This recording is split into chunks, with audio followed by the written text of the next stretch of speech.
¿Qué tal? Muy buenas noches a todas y a todos. Bienvenidos a este Luciérnagas número 22.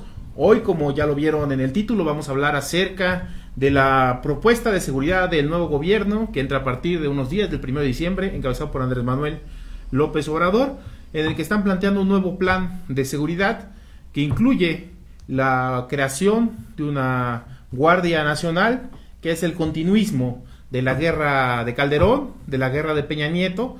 Ahora el nuevo gobierno retoma los planteamientos militaristas. Esta noche lo analizaremos en Luciérnagas. Quédate. Si estás viendo esto, eres la resistencia y no estás sola. Vamos a la cortinilla y volvemos. Luciérnagas, Luciérnagas, Luciérnagas. El espacio para la discusión de las ideas, para alejarnos del ruido mediático y encontrarnos entre los comunes. Si estás cansada de la desinformación, aquí tienes un espacio cada semana. Si estás viendo esto, eres la resistencia. No estás sola.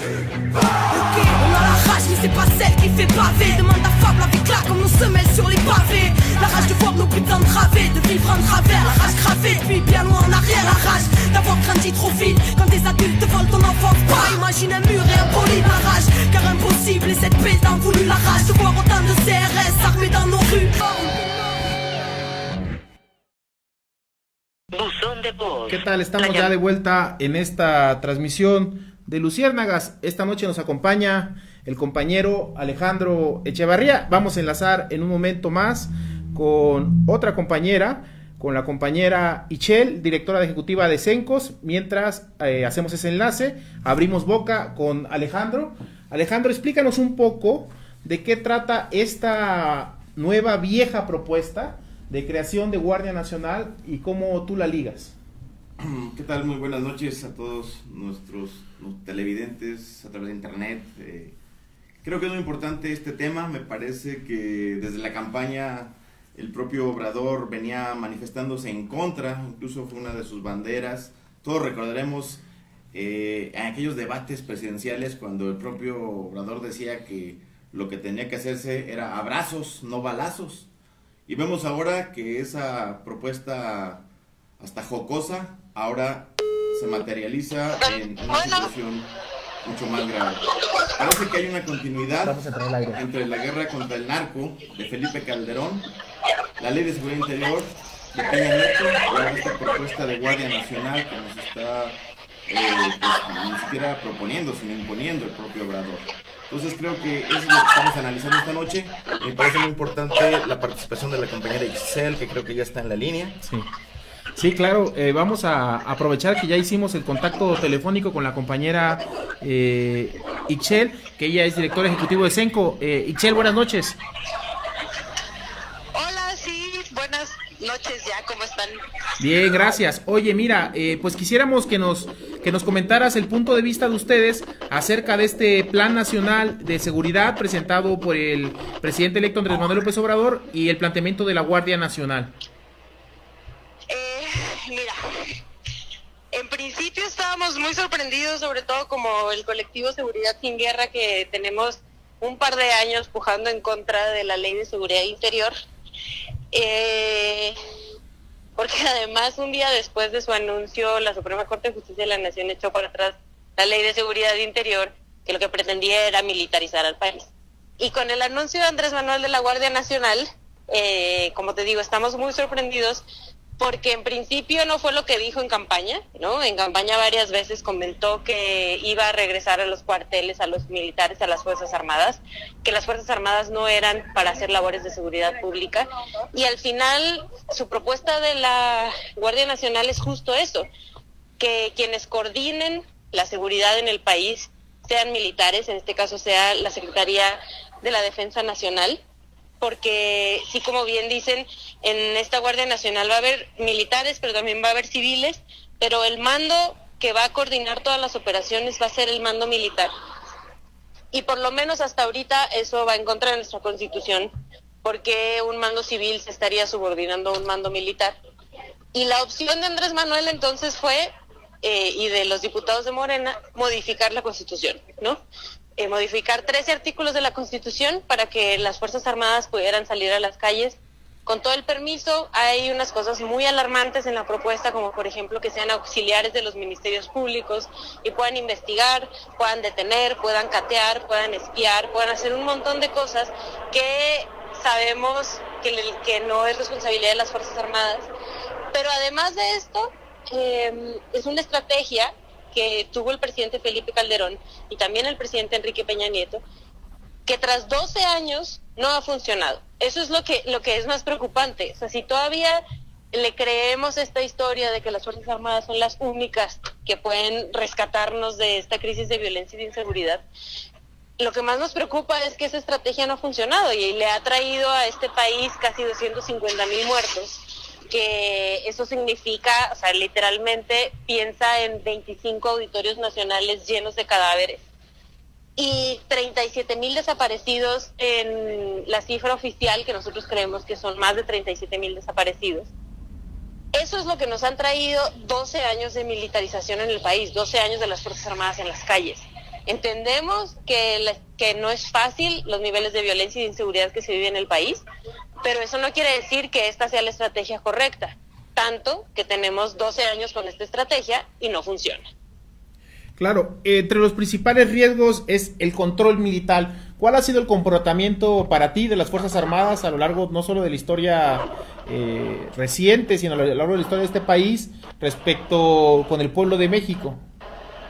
Pues mira, justo tenemos ejemplos como Guerrero y Sinaloa, que son los ejemplos más claros donde las Fuerzas Armadas tienen más años en el país, casi más de 40 años tienen en Guerrero y en Sinaloa.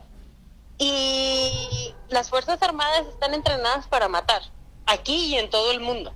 Eso es lo que hacen los militares y los marinos. No están entrenados para hablar con civiles, ni para detener a civiles, ni para resolver un conflicto que va más en cuestiones civiles. Entonces, lo que nos ha tocado ver, hablando con las víctimas, es que las Fuerzas Armadas al final de cuentas terminan siendo eso, o unos militares a los cuales se les da la orden de acabar con el enemigo. Y en este país sabemos que es bien difícil saber quién es el enemigo y quién no, porque, bueno, hasta el presidente Felipe Calderón inventó este término de víctimas colaterales, donde podemos estar todos y nadie. Entonces todos podemos ser el enemigo.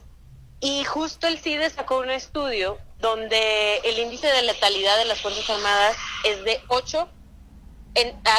Si tiene a 10 personas con las que pelea, digamos, mata a 8 en promedio. Entonces justo es eso, las Fuerzas Armadas están acostumbradas a llegar y matar. El problema aquí es que no podemos asegurar que esas 8 personas que murieron realmente eran criminales y realmente fueron muertos en un enfrentamiento. Justo hay un montón de ejemplos, Tlatlaya se me viene a la mente, pero también hay un ejemplo en Puebla, en Palmarito, como un militar le dispara en la cabeza a una persona que ya está rendida en el suelo, porque es justo eso. No estamos acostumbrados a detener y a presentar a las personas al Ministerio Público, están acostumbrados a llegar y matar a los que ellos consideran que son sus enemigos. También entendemos que este poder que se les está dando, bueno, que se les intentó dar con la Ley de Seguridad Interior y que ahora se les está intentando dar con esta Guardia Nacional, a quien beneficia es a las grandes cabezas, tanto en el Ejército como en la Marina. Los soldados de a pie, los soldados que normalmente están en campo, tampoco les beneficia en lo más mínimo, porque son ellos quienes se enfrentan normalmente y quienes también terminan muertos en estos enfrentamientos. Pero a los jefes les están dando un montón de poder y les están dando un montón de dinero para que justo eso, quienes se terminen matando son las tropas, y ellos nada más desde sus oficinas manden y dirijan una estrategia que nos hace. Muy bien, para concluir, como tú dices, el problema de inseguridad es grave a nivel nacional. ¿Ustedes han analizado salidas al problema que se enfrenta a lo largo y ancho de México? Sí, justo la propuesta de seguridad sin guerra, en principio, porque además hay un montón de organizaciones que han trabajado con las policías civiles, en principio es ese, limpiar y mejorar las condiciones laborales y de derechos humanos de las policías. En este país, ser policía es de lo peor visto, pero también mucho tiene que ver porque quien es policía es su última opción. Y cuando ya es policía, la verdad es que los tratan muy mal y les pagan muy poco. Y no estoy justificando que por eso alguien tenga que irse del otro lado y pertenecer al crimen organizado. Pero es mucho más fácil si a ti te pagan 5,000 pesos y solo descansas un día y trabajas de sol a sol, que si llega alguien del crimen organizado y te ofrece 25, te vayas a trabajar con ellos. Entonces, la opción que propone Seguridad Sin Guerra, de principio es eso. No retirar a las Fuerzas Armadas de tajo, jamás lo hemos mencionado porque sabemos que es imposible, pero sí hablar de un retiro paulatino que vaya acompañado de una limpieza, de un mejoramiento y de una capacitación y de poner en alto el ser policía, ¿no? Que en un momento el ser policía, ser bombero, era servir a los ciudadanos, y así pasa en otros países. Aquí no, aquí son de las fuerzas que normalmente están en contra de la ciudadanía y la ciudadanía los ve como unos enemigos, pero también tiene mucho que ver el cómo los trata el Estado a los propios policías. Finalmente, ¿qué acciones van a emprender en torno a esta propuesta? La campaña que se hizo en torno a la Ley de Seguridad Interior con Seguridad Sin Guerra, ¿va a continuar? ¿Qué acciones se van a realizar? Pues mira, justo estos días hemos estado presionando, le presentamos una carta, fuimos a la Casa de Gobierno de Andrés Manuel, pero también fuimos a Cámara de Diputados, explicándoles por qué creíamos que sí puede haber una Guardia Civil, y una Guardia Nacional, pero que tiene que ser con mandos civiles. Y justo creemos que por esta presión que no solo ejercimos nosotros, sino que ejerció muchísimos ciudadanos en este país, justo hoy Mario Delgado salió a decir que no se iba a discutir en este periodo, que se iba a mandar al siguiente periodo para escuchar las diferentes voces. Entonces nosotros es justo lo que pedimos, que las cosas no pasen fast track, que no sean un gobierno como lo fue el panista y el priista, que justo pasaron la ley de seguridad así, sin más, sin consultar a nadie y sin importarles los comentarios de organismos internacionales como la ONU, como la Unión Europea, etcétera. Que nos escuchen, que escuchen a las víctimas, porque en estos foros de paz, que fueron una locura, creemos que no, o sea, por lo menos por esta propuesta creemos que no escucharon a las víctimas, y vamos a seguir presionando de aquí hasta que se discuta para que justo la Guardia Civil y la Guardia Nacional exista, si esa es la opción y la estrategia de Andrés Manuel, pero que sea por un mando civil y no un mando militar. Gracias, Ischel, te vamos a seguir marcando para darle continuidad y seguimiento al tema. Muchas gracias. Aquí seguimos, cuídense mucho y un saludo hasta allá. Hasta luego, gracias. Bye. Pues ahí está la opinión de la compañera Ischel. Está aquí en el estudio Alejandro, con quien vamos a seguir ya la discusión. Vamos a darle profundidad también a lo que ya ha planteado ella, muchas ideas interesantes. Y me gustaría tomar esto, Alejandro. Algo que plantea Ischel y que podríamos profundizar: la continuidad. ¿Es la Guardia Civil para ti continuidad del modelo planteado por Calderón, por Peña Nieto? Desde luego que tiene matices, tiene ciertas diferencias, pero en esencia podemos decir que sí es lo mismo. Esta guerra contra el narco, que ya nos reportó Ischel tantos muertos y desaparecidos arrojó, que fue un fracaso para la sociedad, que todavía no nos recuperamos de esa herida para el pueblo, y que vemos que el propio Calderón vive en la total impunidad, pues fue retomada por Peña Nieto. Vimos que a lo largo de esos 6 meses hubo un avance y que culminó con la aprobación de la Ley de Seguridad Interior, que efectivamente legalizaba las funciones de Ministerio Público, las funciones de investigación de los cuerpos represivos. Y que lo que es peor, sabemos que el fin último de esta Ley de Seguridad Interior no era para terminar con el crimen organizado, sino sobre todo para acallar la protesta social. Creo que allí es el meollo del asunto, creo que ese es lo que a la sociedad nos aterraba de esta Ley de Seguridad Interior, pero a la vez también nos inquieta ahora con esta Guardia Nacional, que pensamos salía de la lógica de esta llamada Cuarta Transformación, y vemos que no, vemos que efectivamente le da el mando operativo al Ejército y a la Marina sobre la policía. Se trata de decir que van a tener un perfil policíaco, un perfil investigativo, y que se va a alejar de la visión castrense, cosa que no vemos cómo ni de qué manera, porque vemos que los mandos operativos están ahí. Ahora, hay que recordar una cosa, que ante tanta impunidad por parte de los elementos del ejército y de la marina, tanta impunidad en casos concretos que ya mencionó Ixel y otros más, en todos los estados del país, vemos que finalmente el ejército es una de las instituciones que queda intacta, que no se le cuestiona y que va a seguir siendo funcional a los designios y a los deseos de la burguesía en nuestro país. Yo creo que eso es lo más grave de todo, que aparte se le da un espaldarazo, se le da una gran legitimidad por parte de esta llamada ola transformadora, y creo que es preocupante. Yo me sumo a esta propuesta de Ixchel. Creo que es muy importante lo que se está haciendo, esta carta que ya se llevó, como ya dijo, el Congreso y a la propia Casa de Transición de AMLO, donde está firmada por una veintena de, ¿dónde está la cámara?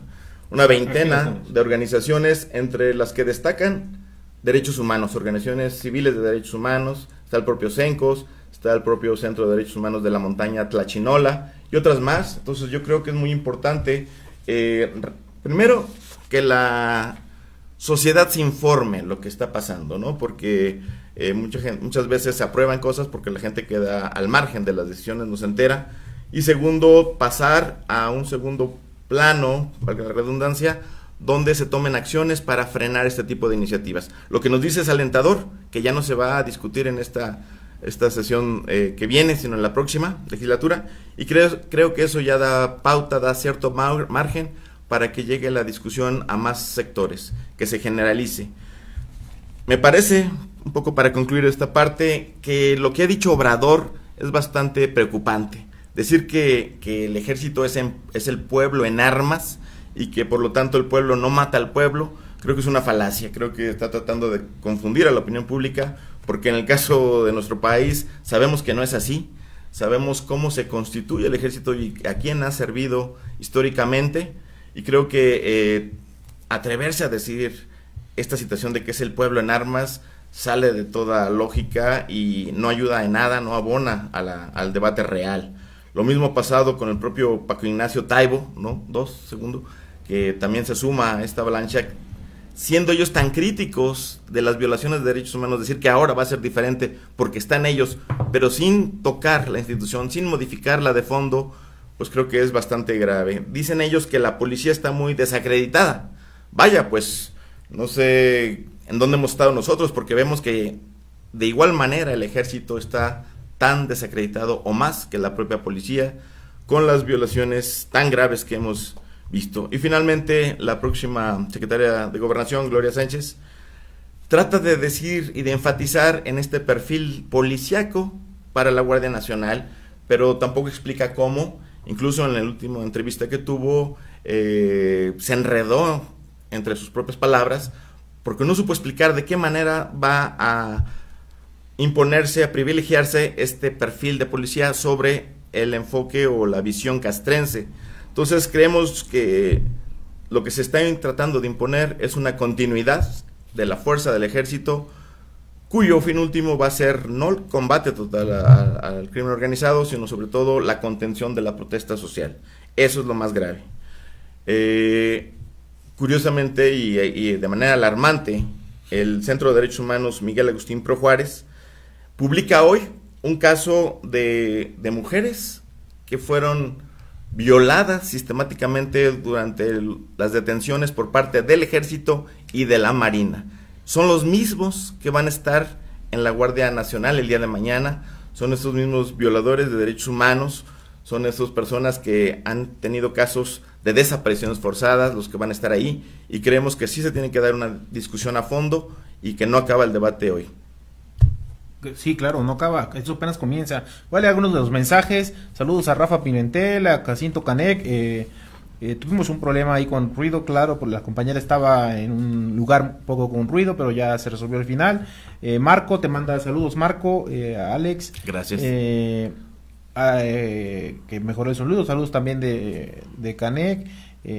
Saludos. Nos pregunta Víctor Hugo que qué es el CENCOS. Es el Centro Nacional de Comunicación Social. Es un espacio donde habitualmente los movimientos sociales tienen un lugar para dar a conocer sus opiniones. Es espacio en la Ciudad de México donde se hace periodismo, donde se discute a nivel nacional, y la compañera es la directora nacional de esta organización y son parte de Seguridad Sin Guerra. Por eso los invitamos esta noche y las invitamos esta noche. Alejandro, vamos cerrando. Me han llegado preguntas hasta ahorita, esperemos que lleguen más preguntas de los compañeros y compañeras que están viendo la transmisión, con dos cosas que me gustaría que hilara. Una, para ti, ¿cuáles son los peligros fundamentales de autorizar la Guardia Nacional en este momento con este ejército? Recordemos, a quien no lo sepa, la Guardia Nacional va a estar compuesta por la Policía Militar, lo que sea que esté ahí, la Policía de la Marina y la Policía Federal, que valga decir, el presidente electo ha dicho que es una porquería. Es decir, la descalifica como la peor policía del país, pero la va a incorporar a la Guardia Nacional. Entonces, en general, eso es la Guardia Nacional, y sometida a la Sedena, es decir, va a ser una policía, una guardia dentro del ejército, no como hasta ahora había sido la Policía Federal, que era bajo un mando civil, ya sea de la seguridad pública o en el sexenio de Peña Nieto bajo la Secretaría de Gobernación.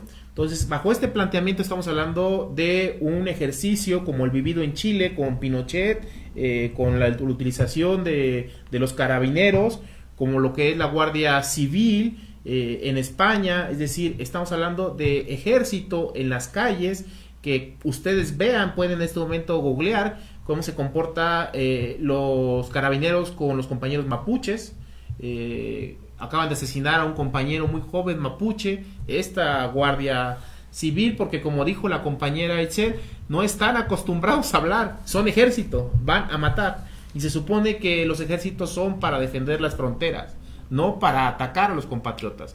Pues así está diseñado a nivel internacional y no podemos dar un paso adelante. Entonces, Alex, para ir concluyendo, dinos tú cuáles son los peligros que vislumbras y en esta línea, el papel reciente del ejército. Ya hablaba de Nochistlán, ya hablaba de lo que ha sucedido en Tlatlaya, ya ha hablado de algunos casos de cómo han sido, y no vayamos al 68, cuál fue el papel del ejército en esa situación.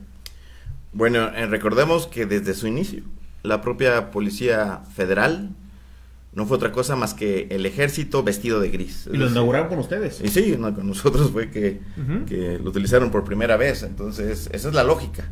Y sigue siendo, ¿no? Del ejército haciendo estas funciones policíacas, estas funciones de seguridad interior, de salirse de la lógica de que el ejército es para salvaguardar la soberanía nacional, de que tiene que estar en los cuarteles, siempre atentos a defender nuestra soberanía de agentes exteriores, de posibles amenazas externas, sino que ahora pues se pretende, y ya se está haciendo por la vía de los hechos, que esté en las calles, que esté teniendo un protagonismo sin igual. Resulta importante esta publicación del Agustín Pro Juárez, del Centro de Derechos Humanos, porque narra casos tan cruentos como el de Magdalena Saavedra de San Luis Potosí, que fue detenida por el ejército en su casa, fue torturada por muchas horas, fue violada por varios elementos, y es el caso de muchas mujeres. En el caso de hombres vemos que llegan efectivamente, y como ya lo apuntaba Excel, llegan disparando, ¿a ejecutar? Sí, sin investigar, sin detener, sin llevarlos ante el MP, llegan asesinando. Ese es el ejército que tenemos, un ejército corrupto, un ejército que actúa de manera irracional, donde tienen licencia para matar con total impunidad, y no vemos de qué manera se va a tratar de cambiar. Habrá que decirlo, lo que ha dicho Obrador es que va a haber medidas anticorrupción. Él ha dicho que la corrupción va a ser un delito grave y que no va a tener derecho a fianza, como tratando de decir que van a cambiar las cosas. También ha dicho que se van a respetar los derechos humanos, ahora sí, dicen ellos, dice la gente de López Obrador, que las observaciones de derechos humanos de la CNDH van a ser vinculantes, es decir, no como hasta ahora, que nada más eran como buenos propósitos o buenas opiniones, sino que dicen que ahora sí se van a vincular y que tienen que respetarse estas observaciones de los derechos humanos. Y algo que resulta importante es que están hablando de un Consejo de Construcción para la Paz dentro de esta ley donde está precisamente la Guardia Nacional. Dice, el nuevo paradigma incluirá una instancia consultiva, el Consejo para la Construcción de la Paz, formado por 3 representantes públicos y 3 de la sociedad civil, que contará también con un observador permanente designado por la Organización de las Naciones Unidas, la ONU. Entonces, pues están tratando de maquillarlo, están tratando de decir, ahora las cosas van a ser diferentes, pero no vemos que haya realmente un cambio en la ideología, en la idiosincrasia del grueso de los militares, y no sabemos cómo lo van a hacer, ¿no? Esto suena muy bonito, suenan igual como buenos deseos, pero vemos que es el mismo ejército, es la misma institución que no cambia en nada. Y vemos que efectivamente, lo que ocurrió en el Chile de Allende fue eso, fue el mismo ejército que estaba antes y que continuó estando después. Desde luego que no cabe la comparación entre estos personajes, pero sí en cuanto al ejército, de ser una institución que va a ser funcional a la burguesía, y eso es lo preocupante para nosotros. Claro, creo que Alejandro ha dado en el clavo. Vamos a finalizar ya esta transmisión número 22 de Luciérnagas. Ya estamos llegando a finales de año. Vamos a continuar con la discusión, por supuesto, de la Guardia Nacional. Vamos a continuar con la discusión que se está dando acerca de los bancos, que son usura, que cobran y despojan a la gente con comisiones. Vamos a discutir una serie de cosas, una serie de temas que están a nivel nacional. La renuncia de Juan Díaz de la Torre creo que es algo importantísimo. Claro, vamos a hacer una serie de programas especiales y vamos a seguir avanzando, nos queda largo, pero pues hay que concluir. Hemos llegado ya a la media hora. Alex, conclusión final o alguna cosa que se te haya quedado en el tintero.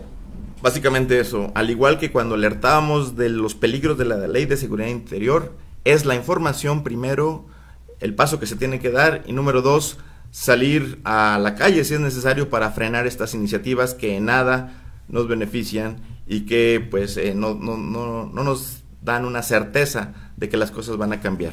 Muchas gracias y seguiremos.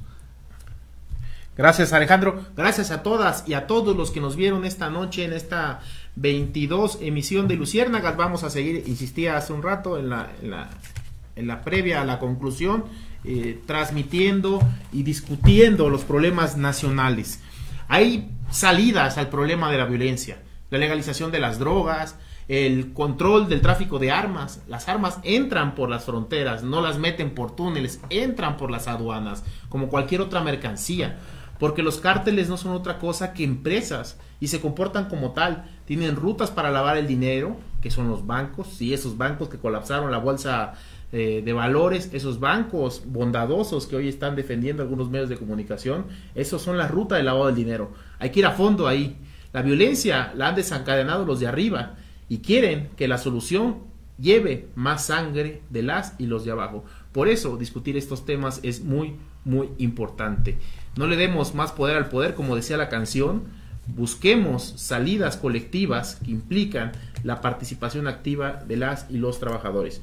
Nos vemos la siguiente emisión. Hay que seguir la ruta del dinero, hay que quitarles el dinero a los grandes cárteles, y eso implica una política seria y diferente a la que se ha seguido en los últimos 12 años. Gracias por habernos acompañado esta noche. Gracias, Alejandro, gracias, Eichel, gracias a todos los que estuvieron conectados y conectadas en esta transmisión. Nos vemos el próximo jueves. Si vieron esto, son la resistencia y no están solas. Luciérnagas, Luciérnagas, Luciérnagas.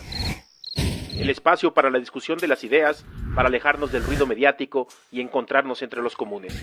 Si estás cansada de la desinformación, aquí tienes un espacio cada semana. Si estás viendo esto, eres la resistencia. No estás sola. C'est pas celle qui fait baver. Demande à Fab la vicla comme nos semelles sur les pavés. La rage de voir nos putains de travées, de vivre en travers. La rage gravée depuis bien loin en arrière. La rage d'avoir grandi trop vite. Quand des adultes te volent ton enfance, pas imagine un mur et un bolide. La rage car impossible et cette paix t'en voulu. La rage de voir autant de CRS armés dans nos